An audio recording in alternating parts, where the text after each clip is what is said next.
Hello friends, welcome back to differential academy. जैसा कि हम ऑलरेडी 60 डेज प्लान को डिस्कस कर रहे थे, तो हमने टेक्निकल और रीजनिंग के 2 सेशन कवर करे थे। तो आज हम कवर करेंगे जनरल अवेयरनेस के सेशन को, ठीक है। और इसमें जितने भी क्वेश्चन हम डिस्कस करेंगे, पहले वो हम कवर करेंगे प्रीवियस ईयर क्वेश्चंस, देन इसके बाद करेंगे अपने एसएससी सीजीएल और सीपीओ के जितने भी जनरल अवेयरनेस और आपका जितने भी पॉलिटी और आपके साइंस के क्वेश्चंस थे सबको कवर करेंगे, ठीक है, ताकि आप जितने भी एसएससी का पैटर्न है उसको समझ पाएँ और इजीली टैकल कर पाएँ कि कैसे क्वेश्चन पूछे जाते हैं हमारे एसएससी जेईई एग्जाम के अंदर। देखिए, फर्स्ट क्वेश्चन देखते हैं हम। The set of collection of bundles that consumer can buy there income with their income and prevailing market prices. देखिए, अब इसमें बोला गया है कि भाई कोई भी कंज्यूमर है वो किस सेट ऑफ बंडल की वजह से कोई भी मार्केट से प्रोडक्ट खरीदने के लिए क्या हो जाता है, वो विलिंगनेस हो जाती है, उसके पास वो सक्षम हो जाता है, ठीक है। तो वो क्या है, वो डिमांड है, क्या वो डिमांड है, क्या वो यूटिलिटी है, क्या हमारा इंडिफरेंस है, क्या वो बजट है, ठीक है। तो देखिए बजट हमारा क्या हो जाएगा, राइट आंसर हो जाएगा। एक्चुअल में बजट क्या होता है हमारा, देखिए बजट होता है सम ऑफ एक्सपेंडिचर प्लस इनकम, ठीक है। अगर हम बात करें देखिए अपनी फैमिली के बारे में, अगर हम बोले कि हमारी फैमिली का बजट क्या है, तो बजट में हम क्या है, दोनों चीज़ें काउंट करते हैं। अपना एक्सपेंडिचर कितना हमारा खर्चा हो रहा है और कितना हमारी फैमिली का जो इनकम है, ठीक है। उसी तरीके से अगर बात करें हमारे किसी कंट्री के बारे में, तो जैसे हमारा एनुअल बजट होता है हर साल, तो उस बजट में हम क्या बताते हैं, अपने जितने भी खर्चे हैं एक्सपेंडिचर बताते हैं और अपना जितना भी रिवेन्यू इकट्ठा हो रहा है, जो इनकम है हमारी कंट्री की, वो बताते हैं, ठीक है। तो इसी वजह से हमारा कोई कंज्यूमर है, अपने बजट की वजह से जो सेट ऑफ कलेक्शन जो बोला हुआ है, जो बंडल बोला गया है, वो हमारा क्या है, बजट है, जिसकी वजह से कोई भी कंज्यूमर क्या हो जाता है, वो सक्षम हो जाता है कोई भी मार्केट से प्रोडक्ट को परचेज करने के लिए, ठीक है। तो option D is the right answer. Next देखते हैं, economist define unemployed person one who is not able to given 1 hour of work in 1 month 1 week 1 day और हाफ डे, ठीक है। अकॉर्डिंग टू इकोनॉमिक्स, इकोनॉमिक्स बोलता है कि भाई अगर हाफ डे, ठीक है, किसी हाफ डे के अंदर किसी इंसान को अगर 1 घंटे का भी काम नहीं मिला है, तो वो इंसान क्या है, वो अनएम्प्लॉयड है, ठीक है। अकॉर्डिंग टू इकोनॉमिक्स की जो डेफिनेशन है अनएम्प्लॉयड पर्सन की, दैट मीन्स क्या, option D is the correct answer. थोड़ा सा अनएम्प्लॉयमेंट कंसेप्ट को डिस्कस करते हैं। देखिए, अनएम्प्लॉयड आदमी कौन है, सबसे पहले जिसको हाफ डे के अंदर अगर 1 आवर का भी काम नहीं मिला है तो वो अनएम्प्लॉयड है। बट अनएम्प्लॉयमेंट के साथ साथ अगर फॉर एग्जांपल किसी भी कंट्री में अनएम्प्लॉयमेंट बहुत ज़्यादा है, ठीक है, तो अनएम्प्लॉयमेंट की वजह से क्या होगा, जो वहाँ के जितने भी जो वो होंगे, ह्यूमन बींग्स होंगे जो अनएम्प्लॉयड हैं, तो वो अपनी क्या है, अपनी विलिंगनेस नहीं रखते किसी भी परचेज करने के लिए, किसी भी प्रोडक्ट को यूज़ करने के लिए, किसी सर्विस को एंजॉय करने के लिए। दैट मीन्स क्या होगा कि पर्टिकुलर को जो भी वो सर्विस खरीदने में सक्षम नहीं हो पा रहे हैं, तो वो प्रोडक्ट या वो सर्विस है वो उसकी क्या हो जाएगी, सेल कम होगी। या फिर उसके बाद बोलें तो जो उसको प्रोडक्शन करना है वो उनको बेनिफिट नहीं होगा, तो वो ऑटोमेटिकली क्या होगा, प्रोडक्शन भी कम करेंगे। और प्रोडक्शन कम करने का मीनिंग क्या है, तो हमारे जितने भी रिक्वायरमेंट ऑफ एम्प्लॉयज़ है तो उनकी भी रिक्वायरमेंट कम होगी। दैट मीन्स क्या है कि फर्दर अनएम्प्लॉयमेंट क्या हो जाएगा, कंट्री के अंदर बढ़ जाएगा, ठीक है। तो जितने भी हमारे जो अब आपके अंडर डेवलप कंट्रीज हैं उनमें ये प्रॉब्लम देखी जाती है कि अगर अनएम्प्लॉयमेंट है तो डे बाय डे क्या है, उसका स्केल बढ़ता जा रहा है, क्योंकि अनएम्प्लॉयमेंट की वजह से क्या होगा, हमारा सेल नहीं होगा प्रोडक्ट का, और सेल नहीं होगा दैट मीन्स हमारा प्रोडक्शन हमें कम करेंगे, और अल्टीमेटली क्या होगा, हमें एम्प्लॉय भी कम ही यूटिलाइज करेंगे अपने किसी भी फर्म के अंदर या किसी भी ऑर्गेनाइजेशन के अंदर, ठीक है। तो एक तरीके से बोल सकते हैं कि अनएम्प्लॉयमेंट ही अनएम्प्लॉयमेंट को क्या करती है, वो जन्म देती है। नेक्स्ट देखते हैं कि अब देखिए जीडीपी का फॉर्मूला पूछा हुआ है, where C is the consumption, I is the investment, G is government आपकी स्पेंडिंग्स, और एक्स क्या बता रहा है आपका एक्सपोर्ट्स को, और आई एम बता रहा है इंपोर्ट्स को। देखिए, जीडीपी होता है आपका ग्रॉस डोमेस्टिक प्रोडक्ट, ठीक है, सकल घरेलू उत्पाद बोलते हैं हिंदी में से। और एक्चुअल में जीडीपी क्या होता है किसी कंट्री का, कि 1 ईयर में कोई कंट्री कितना गुड्स एंड सर्विसेज को प्रोड्यूस कर रहा है, वो हमारा बताता है जीडीपी, ठीक है।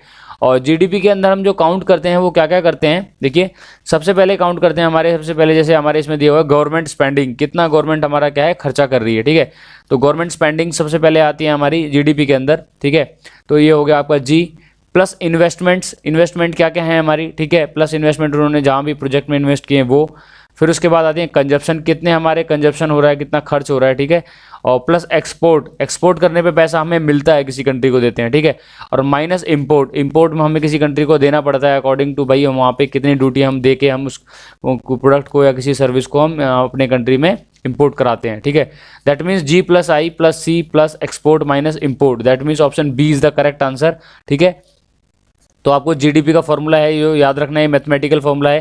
देखिए इकोनॉमिक्स के क्वेश्चन काफ़ी ज़्यादा पूछे जाते हैं आपके, चाहे सीजीएल की बात करूं, चाहे सीपीओ की बात करूं, चाहे मैं आपकी मैं आपके एसएससी जेईई एग्जाम की बात करूं, और इकोनॉमिक्स के क्वेश्चन मोस्टली बच्चे गलत करते हैं, तो मैंने पहले इसीलिए इकोनॉमिक्स को रखा गया है, ताकि आप अगर बच्चा कोई भी वीडियो देखता है तो पहले इकोनॉमिक्स के क्वेश्चन उसको अच्छे से करने हैं, देन इसके बाद उसके जो पॉलिटी है और उसके बाद जितने भी जनरल साइंस के क्वेश्चन है वो कवर करेंगे, ठीक है। और जो भी वीडियो देख रहे हैं इसको शेयर करते जाइए, जितने भी आपके ग्रुप्स हैं जिनमें बच्चे प्रिपरेशन कर रहे हैं आपके कोई भी एग्जाम की, चाहे वो आपका जेईई हो, चाहे वो सीपीओ हो, चाहे वो विजाग स्टील हो, चाहे वो एनएलसी का हो, ठीक है। नेक्स्ट क्वेश्चन देखते हैं, price of an article decrease from 40 rupees to 30 rupees. देखिए P1 is the price, initial price हमारा 40 रुपीज़ है, ठीक है। P2 इज द हमारा जो आफ्टर द जो डिक्रीजिंग द प्राइस क्या हुआ है 30, ठीक है। पैसा की वैल्यू हमारी कम हो रही है, तो अल्टीमेटली आपको पता है जब कोई चीज़ सस्ती होगी तो डिमांड क्या होगी, बढ़ जाएगी। तो इनिशियल डिमांड जो हमारी क्वांटिटी थी वो थी हमारी 1000 यूनिट्स, और बाद में क्वांटिटी कितनी है वो हमको क्या है पूछी गई है, ठीक है। और हमें दे रखी है point of elasticity of the demand, मान लो एप्सिलॉन से डिनोट करता हूँ, उसकी वैल्यू दे रखी है -0.8, और हमको पूछा है कि कितना डिमांड हमारा बढ़ा है, ठीक है। अब देखिए according to elasticity of the demand, point elasticity of the demand जो फॉर्मूला होता है आपका price elasticity of the demand, वो होता है आपका epsilon is equal to change in quantity upon change in price multiply by initial, या initial हमारा प्राइस अपॉन इनिशियल क्वांटिटी, ठीक है।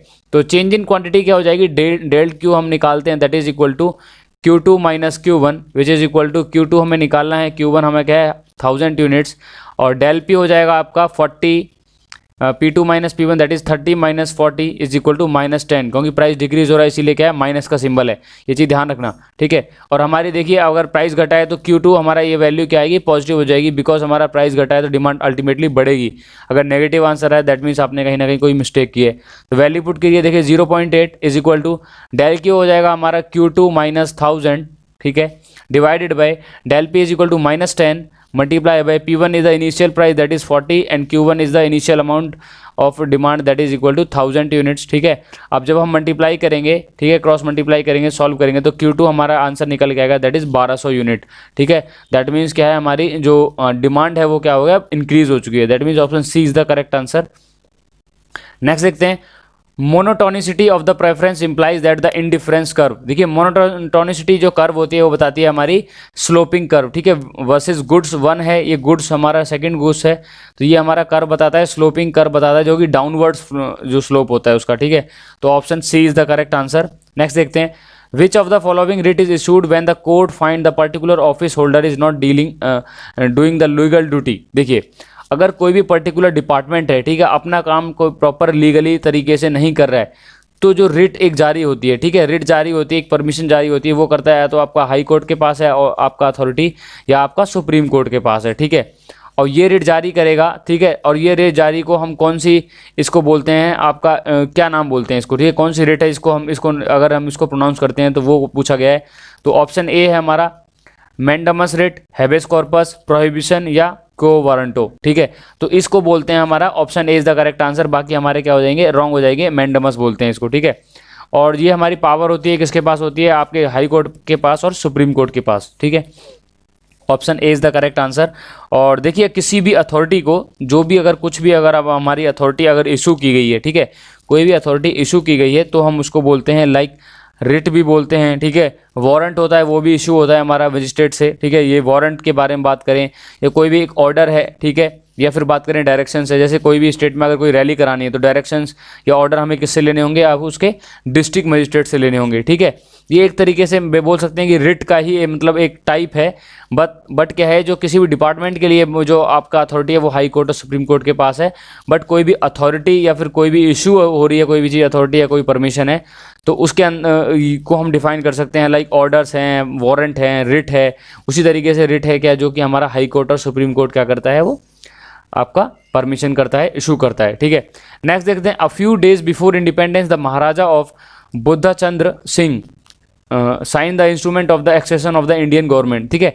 जो इंडिपेंडेंस से पहले कौन से जो हमारे जो रियासत के राजा थे जिसका नाम था हमारा बुद्धचंद्र सिंह, उन्होंने क्या कहा है, इंडियन गवर्नमेंट के साथ कहा है कि कोई एक समझौते पे साइन किया था, ठीक है। वो कौन से आपके थे, देखिए बड़ौदा, मणिपुर, मेवाड़, भोपाल, ठीक है। तो वो उसका आंसर है आपका मणिपुर के अंदर, ठीक है। एक्चुअल में हुआ क्या था, जब हमारा इंडिपेंडेंस हो रहा था, इंडिपेंडेंस के दौरान जब 1947 जब इंडिपेंडेंस हुआ था, उस टाइम पे हमारे जो पहले होम मिनिस्टर थे सरदार वल्लभ भाई पटेल, ठीक है, तो उन्होंने क्या किया था, अखंड भारत का निर्माण के लिए उन्होंने जितने भी इंडिया के अंदर वो भी रियासतें थी सबको मिलाने के लिए काम किया था, ठीक है। अप्रॉक्स 500 रियासतों को मिला के एक यूनाइट किया गया था ताकि एक अखंड भारत का निर्माण कर सकें और एक प्रॉपर एक सेंट्रल गवर्नमेंट ही जिसको क्या करे, रूल करे पूरे इंडिया को, ठीक है। तो इसके लिए क्या है, तो मणिपुर के जो रियासत के राजा थे जो हमारे बुद्ध चंद्र सिंह थे, इन्होंने इंडियन गवर्नमेंट के साथ क्या करा, एक समझौते पे साइन किया कि हाँ भाई ये हमारा जो मणिपुर की रियासत है उसको क्या किया जाएगा, मर्ज कर दिया जाएगा, ठीक है। और बोलें तो अगर आप बात करें इसके बारे में, तो ये जो डेट थी वो थी आपकी 21 सितंबर, ठीक है, 21 सितंबर 1949 को मणिपुर को क्या कराया गया, मर्ज कर दिया गया इंडिया के अंदर। मणिपुर की जो जो रियासत थी उसको क्या करा गया, इंडिया में हमारा क्या गया, बिल्कुल डिसॉल्व कर दिया गया और सेंट्रल गवर्नमेंट का पूरा ही शासन और रूल होने लगा पूरे इंडिया के ऊपर, ठीक है। हालांकि बाद में काफ़ी सारी रियासतें थी, डिपेंड करेगा कि क्वेश्चन में पूछा किस रियासत के बारे में गया है। नेक्स्ट देखते हैं, in the Indian constitution the idea of residual power has been borrowed from. Indian constitution के अंदर जो रेजिडुअल पावर जो कॉन्सेप्ट है वो किस कॉन्स्टिट्यूशन से लिया गया है, फ्रेंच है, कैनेडियन है, रशियन है, ब्रिटिश है। देखिए तो रेजिडुअल पावर जो लिया गया है वो हमारे कैनेडियन या कनाडा से लिया गया है, ठीक है। अगर बात करें इंडियन कॉन्स्टिट्यूशन की तो इसमें बहुत सारी जो चीज़ें हैं जो हमारी डिफरेंट कॉन्स्टिट्यूशन से ली गई है, जैसे आयरलैंड से कुछ लिया गया है, यूनाइटेड स्टेट्स ऑफ अमेरिका से लिया गया है, कनाडा से लिया गया है। तो बात करते हैं कनाडा से क्या चीज़ ली गई है, ठीक है। तो कनाडा से पहली चीज़ ली गई है हमारी स्कीम ऑफ फेडरेशन, ठीक है। स्कीम ऑफ फेडरेशन जो हमारी ली गई है वो हमारी ली गई है कनाडा के कॉन्स्टिट्यूशन से। और दूसरी चीज़ ली गई डिस्ट्रीब्यूशन ऑफ पावर, कि पावर को कैसे डिस्ट्रीब्यूट कराया गया है हमारे स्टेट्स और सेंटर के वर्सेस में, ठीक है। कितना पावर स्टेट के पास है किसी भी चीज़ को लॉ बनाने के लिए, किसी भी चीज़ को रूल करने के लिए, और कितने हमारे जो पावर्स हैं वो हमारे सेंट्रल गवर्नमेंट के पास हैं, ठीक है। ये दोनों जो हमारे जो परफॉर्मा है ये लिए गए हैं आपके कनाडा के जो कॉन्स्टिट्यूशन से, ठीक है। Option B is the correct answer. Next देखते हैं, article 42 of the Indian constitution provision for the justice of human condition of work and maternity relief. जो आर्टिकल 42 है, आर्टिकल 42 है हमारे इंडियन कॉन्स्टिट्यूशन का, ये हमारा कौन सा भाग के अंदर आता है, कौन से यूनियन गवर्नमेंट के अंदर आता है, स्टेट गवर्नमेंट के अंदर आता है, या फंडामेंटल राइट के अंदर आता है, जो मैटरनिटी लीव जो फीमेल को दी जाती हैं, जो उस बारे में बात करता है, ठीक है। तो ये आपका आता है directive principle of state policy, ठीक है। कोई भी स्टेट इसके लिए गाइडलाइन जारी कर सकता है, तो डीपीएसपी के अंदर आता है आपका, ठीक है। DPSP that is called directive principle of state policy, ठीक है। और कोई भी स्टेट एक प्रोविजन बना सकता है भाई कि किस हिसाब से फीमेल्स को क्या करनी है, लीव्स सेंशन करनी है, ठीक है। Option D is the correct answer. Next देखते हैं, which commission suggest that the job in the central government should be reserve for the OBC other backward classes. देखिए कौन सा कमीशन था, देखिए अगर कोई भी चीज़ें पास करनी होती थी एक कमीशन बनाया जाता था और उसका एक हेड बनाते थे, अध्यक्ष बनाते थे, और वो अपनी रिपोर्ट सौंपता था अपने गवर्नमेंट को, जो भी अभी उस टाइम पे गवर्नमेंट है। और फिर उसके बाद वो पास करते थे कि भाई ये चीज़ हमारा एक तरीके से क्या बन चुका है, लॉ बन चुका है कि इसको हम मानेंगे, ठीक है। इसको हम अमेंडमेंट कर देंगे किसी भी उसके अंदर, किसी भी हमें आपके आर्टिकल के अंदर, ठीक है। तो कौन सी कमेटी ने ये बताया था कि जो ओबीसी है, जितने भी अदर बैकवर्ड क्लासेज हैं जो कि सोशली और इकोनॉमिकली बैकवर्ड हैं, उनका रिजर्वेशन कर दिया जाए सेंट्रल गवर्नमेंट जॉब के अंदर। तो हमारा क्या है, मंडल कमीशन ने ये किया था, ठीक है। और अगर मंडल कमीशन की बात करें तो मंडल कमीशन बनाया गया था 1 जनवरी 1979 को, ठीक है। और बात करें उस टाइम पे जो गवर्नमेंट थी वो हमारी जनता पार्टी गवर्नमेंट थी, और प्राइम मिनिस्टर थे हमारे मोरारजी देसाई, ठीक है। तो ये हमारे कौन थे उस टाइम पे, प्राइम मिनिस्टर थे। तो option A is the correct answer. I hope आपको वीडियो अच्छा लग रहा होगा। जितने भी वीडियो देख रहे हैं इसको शेयर कीजिए और सब्सक्राइब कीजिए चैनल को अगर आप फर्स्ट टाइम आए हुए तो। और बाकी आप अच्छे से अच्छे क्वेश्चंस को जाके मैं आप लोगों को डिलीवर कर पाऊँ, तो इससे मुझे मोटिवेशन मिलता है। जितना हो सके वीडियो को शेयर करिए और अपने कमेंट्स में बताइए कि अगर आपको कोई भी डाउट है, चाहे वो जीएस का है, चाहे वो टेक्निकल सेक्शन का है, मैकेनिकल का, और चाहे आप बात करें रीजनिंग सेक्शन का है, ठीक है। नेक्स्ट क्वेश्चन देखते हैं आपका, with reference of 1857 revolt consider the following statement. देखिए जो 1857 की जो क्रांति हुई थी, सैन्य जो सिपाही विद्रोह हुआ था, ठीक है, उस टाइम के लिए 3 स्टेटमेंट दी गई हैं, हमें करेक्ट फाइंड करनी है। फर्स्ट देखिए, the sepoys of Meerut appeals the Bahadur Shah to accept the leadership of revolt. को मेरठ के सिपाहियों ने अगर बहादुर शाह को बोला था क्या कि भाई हमारे लिए क्या नेतृत्व करो हमारा, ठीक है। सेकंड देखते हैं, कानपुर के अंदर द सिपाही जो थे उन्होंने क्या नाना साहिब को बोला था कि वो लीड करें, और हमारे बोले अवध रानी लक्ष्मीबाई मेड द लीडर, क्या अवध में रानी लक्ष्मीबाई को लीडर बनने के लिए बोला गया था या फिर वो लीडर बनी थी। तो कौन सी स्टेटमेंट सही है, ठीक है। देखिए जो 1857 का जो रिवोल्ट हुआ था इसमें क्या है, दोनों स्टेटमेंट हमारी सही है, ऑप्शन 1 और ऑप्शन 2, बट थर्ड स्टेटमेंट हमारी क्या है, गलत है। That means option B is the correct answer. और अगर बात करें 1857 के रिवोल्ट के बारे में, देखिए 1857 का जो रिवोल्ट था ये हमारा 1857 की क्रांति भी बोलते हैं, विद्रोह बोलते हैं, ठीक है। ये हमारा फर्स्ट वॉर ऑफ इंडिपेंडेंस था अगेंस्ट द ब्रिटिश रूल, ठीक है। और इसको बोलते हैं सिपॉइज म्यूटिनी, ठीक है, SEPOY, सिपॉइज म्यूटिनी।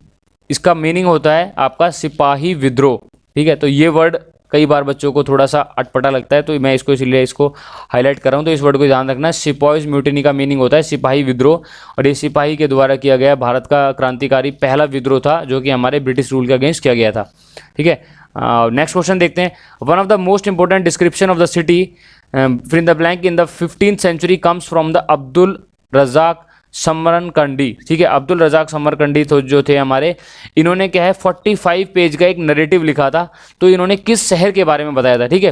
तो ये क्या था, देखिए अब्दुल रजाक जो थे हमारे, वो क्या थे, एक एम्बेसडर थे, वो एक राजदूत थे जो कि हमारे 1440 में, ठीक है, 1440 ईस्वी में इंडिया आए थे हमारे कालीकट, जो कि हमारा क्या है वेस्टर्न इंडिया वाला पोर्शन है, उसमें आए थे। और इन्होंने क्या किया था, एज राजदूत की हैसियत से आए थे, और इन्होंने एक 45 पेज का नरेटिव लिखा था। कौन से सिटी के बारे में क्वेश्चन ये पूछ रहा है। देखिए तो पहले बात करें, विजयनगर है, हड़प्पा है, अयोध्या है या हम्पी है, ठीक है। Option A is the correct answer. इन्होंने विजयनगर के बारे में लिखा था कि क्या क्या वहाँ पे चीज़ें हैं, कैसे कैसे चीज़ों को लेके चला जाता है, ठीक है। तो 45 डेज का नरेटिव था। काफ़ी सारे एम्बेसडर आए थे उस टाइम पे, काफ़ी सारे हमारे जो ट्रैवलर आए थे, जैसे हिंसांग था, ठीक है। और भी काफ़ी सारी चीज़ें हैं, वो हम आगे आने वाले साथ साथ जब क्वेश्चन आएंगे उनके साथ साथ हम क्या करेंगे, उनका थोड़ा सा एसोसिएटेड नॉलेज डिस्कस करेंगे, ताकि आपके साथ रिलेटेड क्वेश्चन भी आए तो आप उसको इजीली टैकल कर पाओ, ठीक है। नेक्स्ट देखते हैं, Charles Cornwallis was the governor general of.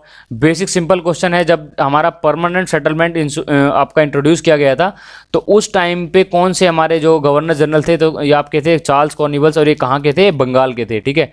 Option D is the correct answer, ये हमारे बंगाल के गवर्नर जनरल थे, ठीक है। नेक्स्ट क्वेश्चन देखते हैं, the French revolution a period that brought far reaching social political upheaval in the French. Upheaval का meaning होता है उथल पुथल, ठीक है। जो फ्रेंच रिवॉल्यूशन आया था वो कौन सी सन में आया था, जिसकी वजह से जो सोशल और पॉलिटिकल, ठीक है, मतलब सामाजिक और राजनीतिक उथल पुथल हो गई थी पूरे फ्रांस के अंदर। तो ऑप्शन कौन सा होगा, देखिए इसका ऑप्शन हमारा हो जाएगा B is the correct answer, 1789 में हुआ था, और ये अप्रॉक्स 1789 से 1799 अराउंड 10 साल चला था, ठीक है। और इसको पार्शली रूप से आगे बढ़ाया था हमारे नेपोलियन बोनापार्ट ने। आपने आई होप हिस्ट्री पढ़ी होगी जिसके अंदर नेपोलियन बोनापार्ट का फ्रेंच रिवॉल्यूशन में काफ़ी ज़्यादा नाम बिल्कुल निकल के आता है।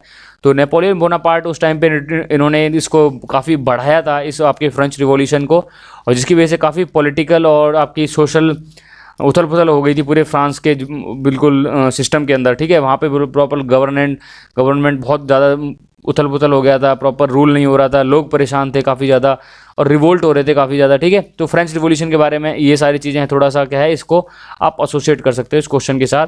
और नेपोलियन बोनापार्ट वाला सेशन आप देख सकते हो, उसके लिए ध्यान रखना 1789 से 1799 जो टाइम पीरियड था आपका फ्रेंच रिवॉल्यूशन का, जो कि पार्शली एनहांस करा गया था नेपोलियन बोनापार्ट के द्वारा, ठीक है। नेक्स्ट देखते हैं, when did the epidemic of the black death, a type of plague, spread in the entire Europe. देखिए जैसे अभी कोरोना वायरस चल रहा है, इसको बोलते हैं पेंडेमिक। पेंडेमिक क्या है, एक तरीके से क्या है, महामारी जो पूरी दुनिया में फैल जाए उसको पेंडेमिक बोलते हैं, ठीक है। और प्रॉपर एक रीजन है, थोड़ा मतलब एक प्रॉपर, अगर जैसे बात करें यूरोप के बारे में, एंटायर यूरोप में फैला था तो इसको बोल रहे हैं एपिडेमिक, और ये पूरे वर्ल्ड में फैल जाए तो इसको पेंडेमिक बोलने लगते हैं, ठीक है। तो कौन सा हमारा सन है, that is 1348, option C is the correct answer. 1348 में एक बीमारी हुई थी, इसको ब्लैक डेथ और टाइप ऑफ प्लेग था एक तरीके का, जिसने मिलियंस ऑफ पीपल्स की जान ली थी, ठीक है। तो ये यूरोप में हुआ था, एंटायर यूरोप के अंदर, ठीक है। तो इस option C is the correct answer. Next देखते हैं, with reference to the earthquake consider of the following statement. Earthquake के कंसीडर अकॉर्डिंग कुछ स्टेटमेंट दी गई हैं, तो बताइए कौन कौन सी स्टेटमेंट क्या है, सही है। पहली स्टेटमेंट देखिए, the point where the energy of the earthquake is release is called hypocentre. The point where the earth surface nearest to the focus is called epicentre. और थर्ड हमें दी गई है statement, the epicentre is the point directly below the focus of earthquake. देखिए थोड़ा मैं earthquake के बारे में डिस्कस करता हूँ। मान लो ये हमारा क्या है, अर्थ है, ठीक है। ये मान लो अर्थ है और ये अर्थ का सेंटर है। तो अगर इस पॉइंट पे मान लो, ठीक है, अगर ये बात करूँ, इस पॉइंट से क्या हुआ है, अर्थक्वेक स्टार्ट हुआ है, ठीक है। और ये हमारा क्या है, सरफेस पर पॉइंट है। तो ये और ये डिस्टेंस मान लो मैं कह देता हूँ कि ये परपेंडिकुलर डिस्टेंस है, ठीक है, ये 90 डिग्री है, ठीक है। तो इस पॉइंट पर जहाँ से अर्थक्वेक हमारा स्टार्ट हुआ है, below the surface of earth, ठीक है, तो इस पॉइंट को बोलते हैं फोकस, ठीक है, इसको बोलते हैं फोकस। में थोड़ा पेन का कलर चेंज कर लेता हूँ ताकि आपको थोड़ा सा चीज़ें अच्छे से क्लियर हो। तो ये वाला पॉइंट कहलाता है आपका एपी सेंटर, ठीक है, जो आपका क्या होता है, सरफेस पर होता है अर्थ की, ठीक है। और बिलो द सरफेस होता है, उसको बोलते हैं फोकस, और कई बार इसको हम प्रोनाउंस करते हैं हाइपोसेंटर के नाम से, ठीक है। और जो हाइपोसेंटर से जो डिस्टेंस होता है अर्थ सरफेस पे, वो परपेंडिकुलर डिस्टेंस होता है, कोई भी ये पॉइंट नहीं होगा, ये पॉइंट नहीं होगा, ये आपका बिल्कुल वर्टिकल डिस्टेंस होगा, तो इसको हम एपी सेंटर बोलते हैं। और जैसे बोलते हैं कि भाई प्रॉपर, जैसे बात करते हैं गुजरात में अगर आया है कोई भूकंप आया मान लो सूरत के अंदर, तो एपी सेंटर बताते हैं सूरत क्या है, सूरत के अंदर इस जगह एपी सेंटर है, तो वो बताते हैं अर्थ सरफेस के ऊपर, वहाँ से उसको हमारा क्या किया गया है, वो मेज़र किया गया है। बट अगर बोलें डाउनवर्ड अर्थ के अंदर, ठीक है, अर्थ के अंदर कौन सा पॉइंट है, तो उसको बोलेंगे फोकस या बोलेंगे हाइपोसेंटर। तो स्टेटमेंट देखिए, फर्स्ट क्या बोला था, the point where the energy of the earthquake is release is called hypocentre. That means option जो पहले स्टेटमेंट है वो सही है। Second is the point on the surface nearest to the focus of the earthquake is called epicentre, ठीक है। Earthquake nearest to the focus, focus से nearest कौन सा डिस्टेंस है आपका, ये वाला, ये सब क्या है हमारे क्रॉस हो जाएंगे, क्योंकि ये क्या है हमारे शॉर्टेस्ट डिस्टेंस नहीं है, तो उसको बोल सकते हैं नियरेस्ट डिस्टेंस या वर्टिकल डिस्टेंस, तो ये आपका एपीसेंटर कहलाता है। दैट मीन्स ऑफ स्टेटमेंट दो भी हमारी सही है। थर्ड स्टेटमेंट क्या है, देखिए, epicentre is a point directly below the point of the earthquake, क्या ये सही है, बट ये देखिए बिलो नहीं है, ये क्या है हमारा एपीसेंटर अबव द अर्थक्वेक होता है, अबव द हमारा हाइपोसेंटर होता है। दैट मीन्स थर्ड स्टेटमेंट क्या है हमारी, गलत है, तो सी इज द करेक्ट आंसर, ठीक है, ऑप्शन सी हो जाएगा आपका। तो ये इससे रिलेटेड 3 क्वेश्चन ही बनते हैं अर्थक्वेक से, एपीसेंटर क्या है, फोकस क्या है, या हाइपोसेंटर क्या है, ठीक है, या इन दोनों के शॉर्टेस्ट डिस्टेंस है, या फिर हमारा क्या है मैक्सिमम या लॉन्गेस्ट डिस्टेंस है, ठीक है। ये हुआ आपका अर्थक्वेक का कॉन्सेप्ट। नेक्स्ट देखते हैं, which of the following place India has of शोर पेट्रोलियम रिजर्व, ठीक है, देखिए इंडिया में काफ़ी जगह पेट्रोलियम रिजर्व है, तो बताइए कौन सा इन 4 ऑप्शन के अंदर जहां पर हमारा ऑफ शोर पेट्रोलियम रिजर्व है, तो कोचीन है, या मद्रास हाई है, मुंबई हाई है, गोवा हाई है, ठीक है। तो ऑप्शन हमारा C is the correct answer, Mumbai high के अंदर है, ठीक है। और जो कोस्टल रीजन है मुंबई का, उससे 176 किलोमीटर दूर है ये हमारे किसके अंदर, समुद्र के अंदर, सी के अंदर, ठीक है।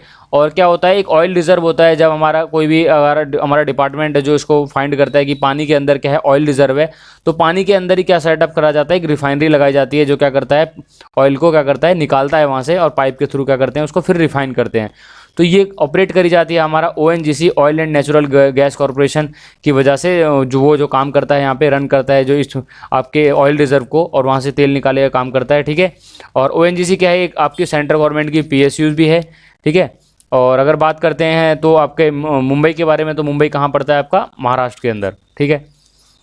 नेक्स्ट देखते हैं, सी इसका करेक्ट आंसर हो जाएगा। Next is the earth radius is approximately, देखिए अर्थ का रेडियस क्या होता है, approximately the radius of earth is considered 6371, ठीक है, किलोमीटर्स, ठीक है। तो आपका इससे नियरेस्ट आंसर क्या हो जाएगा आपका 18, देखिए 18 का आपका क्या हो जाएगा, D is the correct answer, because ये सारे क्या हैं आपके 6300 से सारे कम हैं, that means D is the correct nearest value आपके 6370 किलोमीटर, ये is the radius of earth, option D is the correct answer. Next देखते हैं, which of the following Indian river discharge its water from the Arabian sea, देखिए अब India का कुछ map के बारे में बात करें, ये हमारा श्रीलंका हो गया, तो यहाँ पे है बे ऑफ बंगाल, ठीक है, और यहाँ पे हम आपका अरेबियन सी या अरब सागर, ठीक है।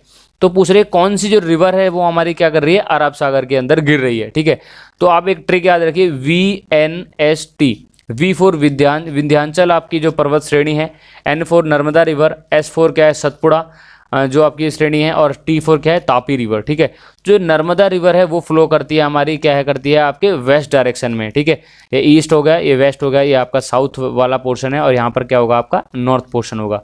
तो वेस्टवर्ड ये फ्लो करेगी हमारी, और ये कहाँ से फ्लो करती हुई जाती है नर्मदा रिवर आपकी, सूरत से फ्लो होकर जाती है, ठीक है। तो सूरत से फ्लो होकर निकलेगी आपकी नर्मदा रिवर, और आपकी किस में जो आपकी जो अगर जैसे यहाँ बंगाल की खाड़ी पड़ती है, तो यहाँ पे पड़ती है खंबात की खाड़ी, ठीक है, बे ऑफ खंबाट में होती हुई ये गिर जाती है आपके अरब सागर के अंदर, ठीक है। तो आपका कौन सा रिवर है इसका, ठीक है, आपके बोलें तो आपकी ये हो जाएगी 19th आपका देखिए 19th का हो जाएगा आपका तापी रिवर, सॉरी नर्मदा नहीं, तापी रिवर के बारे में बात करें, तापी है नर्मदा नहीं है, इसका आंसर क्या हो जाएगा, तापी, थोड़ा कन्फ्यूजन था।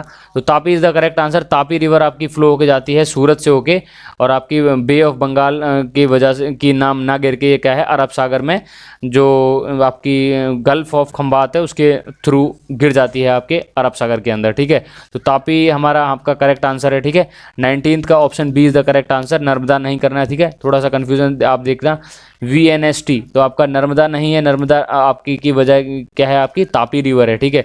V फॉर विंध्याचल पर्वत श्रेणी और S फॉर क्या है, सतपुड़ा, ठीक है। तो VNST आपको ट्रिक याद रखनी है, और तापी हमारा करेक्ट है और सूरत से फ्लो के निकलेगी ये।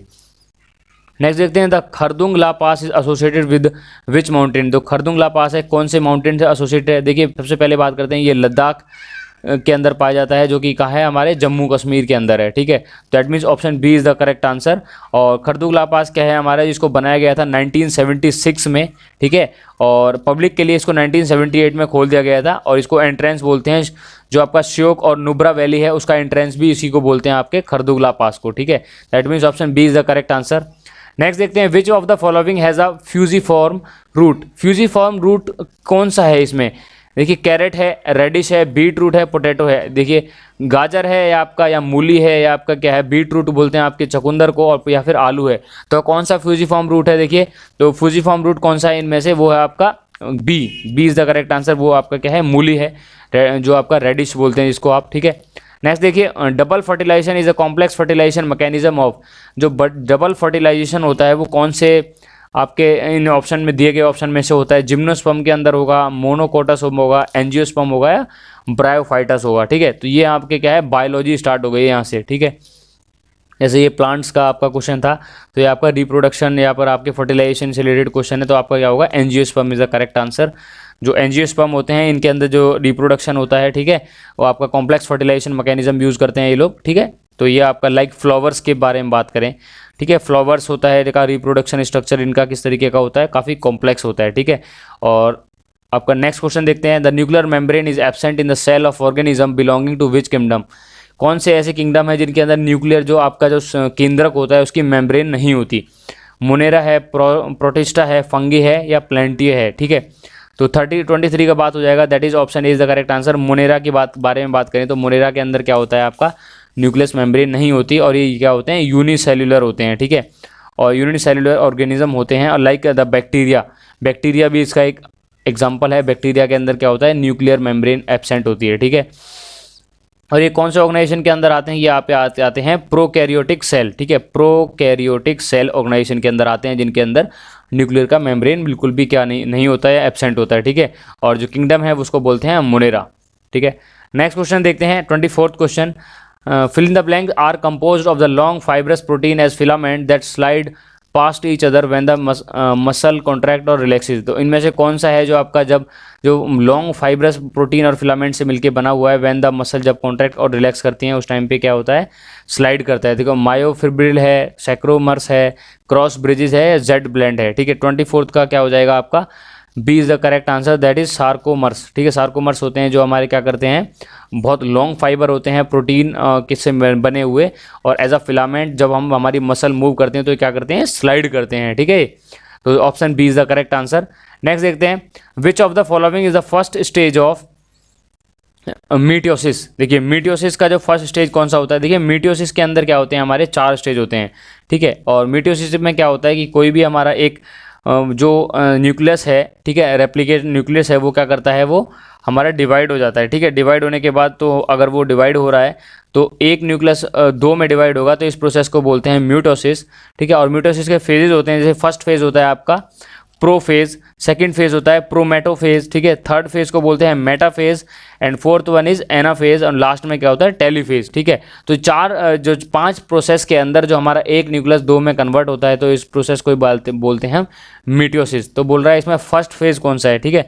तो फर्स्ट फेज हमारा कौन सा कहलाता है, फर्स्ट फेज को बोलते हैं प्रोफेज, ठीक है। तो प्रोफेज के अंदर हमारा क्या होगा, पार्शियल डिवीजन होगा, फिर उसके बाद फाइनली 5th फेज के बाद हमारा एक न्यूक्लियस 2 न्यूक्लियस में क्या हो जाता है, डिवाइड हो जाता है एक तरीके से।